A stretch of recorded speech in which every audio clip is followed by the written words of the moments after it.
Welcome to today's deep dive on March 7, 2026. Really glad to be here. We've got a massive stack of sources today.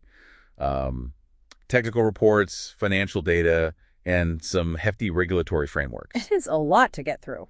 Right. And our mission is to synthesize all of this to give you, the listener, a shortcut to understanding the biggest shift happening in tech right now. Okay, let's unpack this. For years, we've talked about AI in terms of generative fluency. Like writing text or generating images. Exactly. But now we are entering the era of agentic autonomy.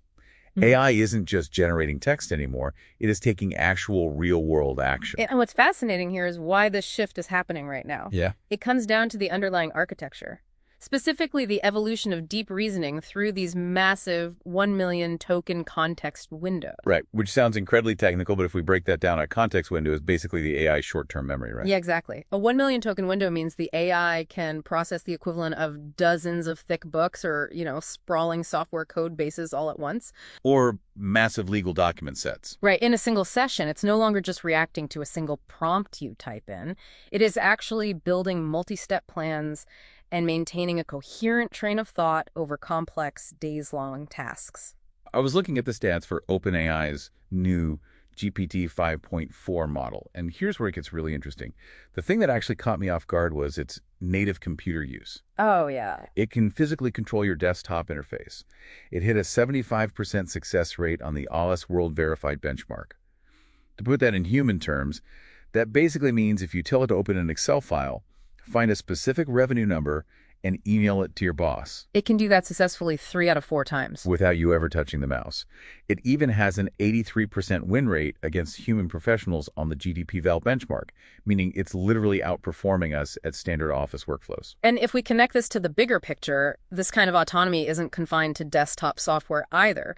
Google's March Pixel drop basically turns the Android operating system into an ambient autonomous agent. Right, Gemini. Yeah, Gemini is now acting as a digital concierge right inside third-party apps. Wait, so Gemini isn't just suggesting what I should buy. It's actually navigating something like the Kroger app and building the grocery cart for me. Spot on. Through partnerships with retailers like Kroger and Woolworths, the AI can plan your meals for the week, manage your grocery budget, and automatically assemble the cart across different apps as a single, unified workflow. Which is incredible as long as it doesn't decide I've spent too much on coffee this week and completely cut me off. Well, the financial world is definitely betting on this level of integration. OpenAI just pulled in a record-breaking $110 billion raise. Wow. Pushing their valuation to $840 billion. But what this staggering consolidation of venture capital really signals is a fundamental shift in the hardware industry. Because AI is breaking out of the web browser. Precisely. Every hardware manufacturer must now become an AI vessel company. We're seeing the massive rise of embodied AI. Tesla is internally testing its Optimus Gen 2 humanoid robots on its factory floors right now. And they want to sell those soon, right? They're aiming for commercial availability later this year at a $20,000 to $30,000 price point. And it's not just factory robots. I saw that at Mobile World Congress, Honor introduced a robot phone. The one with the gimbal. Yes. It has this tiny built-in gimbal system so the device can physically nod at you, track you with mechanical precision around the room, and even dance to music. It completely changes how you interact with a piece of glass in your pocket when it can physically respond to you. But with AI controlling our desktops and physical robots walking our factory floors, the legal landscape is scrambling to catch up. Definitely. And looking at how governments are responding. And just as a quick reminder to you listening, we are simply conveying the ideas from the source material here without endorsing any political frameworks or taking any sides. We're seeing a really complex web of enforceable mandates replacing the old, loose guidelines. Yeah, the shift is intense. In Europe, the EU AI Act has major compliance deadlines hitting this August, focusing heavily on transparency for high-risk systems. And why that matters to you is because tech is global. An EU mandate usually ends up changing the software on your phone no matter where you live. Meanwhile, in the U.S., we're seeing some real friction. California's SB 53 transparency law is currently clashing with federal task forces that are trying to push for a unified national standard. And then India is carving out a very pragmatic third way for the global south.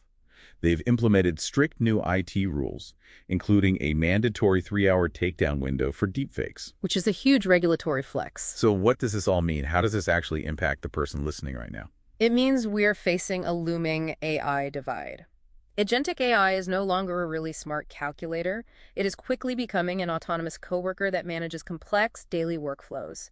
Adapting to this shift, learning how to effectively collaborate with an AI that acts on your behalf is going to be a crucial skill for navigating the modern economy. It really is a massive paradigm shift.